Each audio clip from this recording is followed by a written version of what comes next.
বাহির প্রাণে চোখ রেখেছি,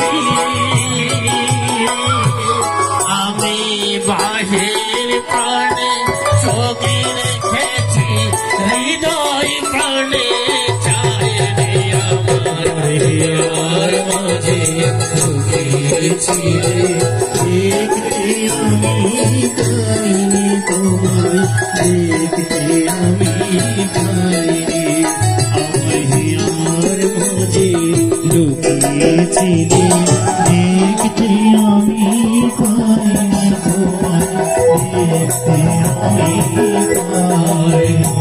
আমার কৃপাময়ী দেবী আমার গোবিন্দ গোবিন্দ করে কাঁদতে লাগলেন, হে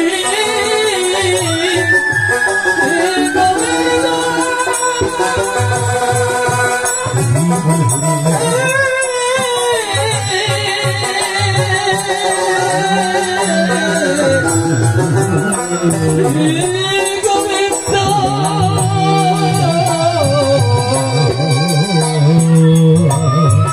তুমি যদি দেখা নাহি দাও তাহলে আমাকে এইভাবে চালনা করে চলে, একবার এসে দেখা দিয়ে যাও। মানে সেদিন কৃপাময়ী দেবী চলে গেল, কিছুক্ষণ পরে ওই কুয়োতে পাড়া প্রতিবেশীরা জল নিতে আসলেন, মায়েরা কলসি নিয়ে জল নিতে আসলেন। এখন এসে দেখলেন ওই রজ্জুখানা ছিঁড়ে গেছে, যেই বালতি দিয়ে রজ্জু মানে দড়ি তুলে রজ্জুটা নাই। এখন মায়েরা তো জল নিতে হবে, কি করে নেবে মা? সবাই বলা বলি করতে লাগলেন, একটি গাছ দিয়ে যদি কৃপাময়ী যদি উঠে যেতে পারে তাহলে আমরা কি জল নিতে পারবো না?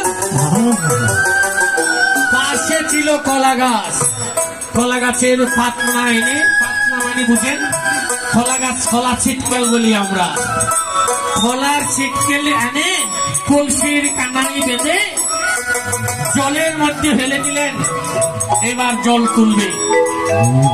কারণ কৃপাময়ী দেবী যদি পারে আমি পারবো না কেন? ভগবানের লীলা শুধু ভক্ত বুঝে, আর ভক্তের লীলা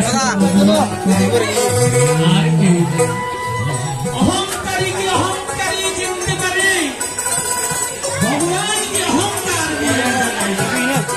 আমি শাসিয়ে ধর